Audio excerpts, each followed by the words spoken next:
नमस्कार, संगीता किचन रेसिपीमध्ये तुमचं अगदीच मैत्रिणीनं स्वागत आहे. बघा, आपण आज इथं कॉर्न शिजत घातलेले आहेत. अगदीच 5 मिनटं असे कॉर्न शिजत घालायचे आणि त्याला चवीनुसार मीठही टाकले, पाहू शकता तुम्ही. आणि त्याच्यानंतर इथं थोडीशी आपण हळद टाकायची. अगदी पौष्टिक असा हा नाश्ता आपल्याला बनवायचा आहे. की असं नाही, हा नाश्ता तुम्ही सकाळचाच खाल्ला पाहिजे, कधीही खाऊ शकता, 4 वाजता, दुपारचा आणि सकाळचा. चला, आता त्याला लागणारे साहित्य पहा. खूप साधा सिंपलमधून करणारे पण चटकदार एकदम. आता इथं मी कोथिंबीर घेतलेली. कोथिंबीर अक्षरशः बारीक आपल्याला कट करून घ्यायची बरं का. कोथिंबीर घेतली, 1 टोमॅटो घेतला आहे, 1 कांदा घेतलेला आहे आणि 1च मिरची घेतलेली, पाहू शकता तुम्ही. खायला हे अगदीच पौष्टिक, हेल्दी, डाएटवाल्यांसुद्धा खूप छान आणि अक्षरशः जास्त करून मुलांसाठी खूपच आवडीचे आहे. आता इथं कोथिंबीर तर आपली चिरून झालेली. एक मिरचीसुद्धा पाहू शकता मी कशा पद्धतीने ही चिरून घेते. अशी मधी फाकळून त्याच्या आपल्याला 3 भाग करायच्यात, पाहू शकता. त्याच्यानंतर लगेच मी टॅमॅटोचं बुडूक कापून घेणार आहे आणि टॅमॅटोसुद्धा अगदीच लहान मस्त असा कट करून घेणार आहे. अर्धाच टॅमॅटो टाकणार आहे, अर्धा ठेवून देणार आहे. चला, अगदीच छान झाल्यात, पाहू शकता तुम्ही. रंग बी पहा काय सुंदर आलेला आहे. आता फक्त आपल्याला हे काढून घ्यायच्यात आणि त्यातलं पाणी हे टाकून द्यायचं बरं का. चला, आता इथे एका प्लेटमध्ये सगळे मी असे काढून घेणार आहे, पाहू शकता तुम्ही.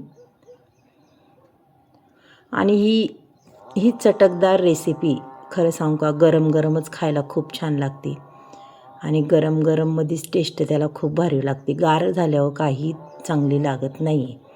चला, ते गॅसवर कढई ठेवली. कढईमध्ये तेलही टाकले पहा. त्याच्यानंतर आपल्याला याच्यात टाकायची जिरी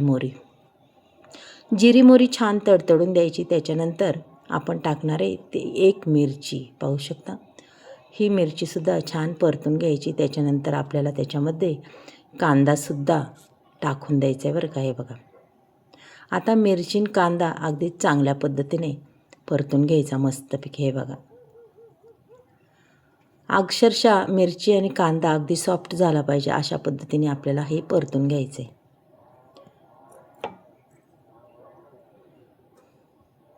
आणि अक्षरशः 5 मिनटाच्या आत आपली ही रेसिपी तयार होती, मस्तदार, चटकदार.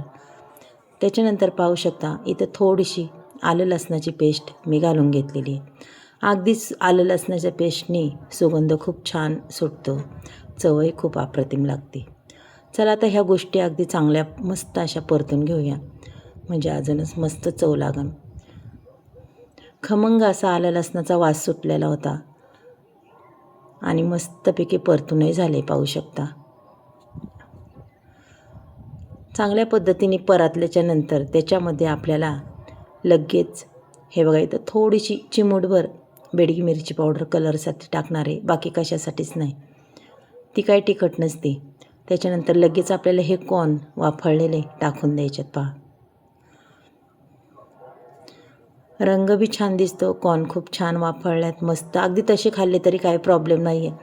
त्याच्यानंतर लगेच कोथिंबीर टाकून आता हे पूर्ण मी मिक्स करून घेते पहा. संपूर्ण हे हलवून घ्यायचं, की म्हणतात ना, कांदा आलं लसणाची पेस्ट हे सगळ्याला लागली पाहिजे आणि चवही अप्रतिम लागते मग. चला, तर इथं पूर्ण मी हलवून घेतलेलं आहे, पाहू शकता. अगदीच नगभर याच्यात पुन्हा मीठ मी टाकून घेते, जास्त नाही टाकायचं, कारण की आपण उकडायला वाफळायला टाकल्याच्या नंतर थोडंसं टाकलं होतं. मग आत्ता थोडंसं आपण पुन्हा टाकायचं. आता हे पूर्ण सारखं करून याच्या आपल्याला 1-2 मिनटं झाकण ठेवायचं आहे. छान वाफ काढून घ्यायची की आपले अगदीच रेडी झालेले आहेत, पाहू शकता. चटकदार, चमचमीत असे हे तयार झालेले आहेत पहा. दिसायला बी सुंदर, रंग बी छान दिसतो. चला, आता मी तुम्हाला आहे ना मस्त असं प्लेटमध्ये काढून दाखवते पहा. गरम गरम खाण्यात एक वेगळीच मजा असते. मग आजचा व्हिडिओ तुम्हाला कसा वाटला नक्कीच मला सांगा.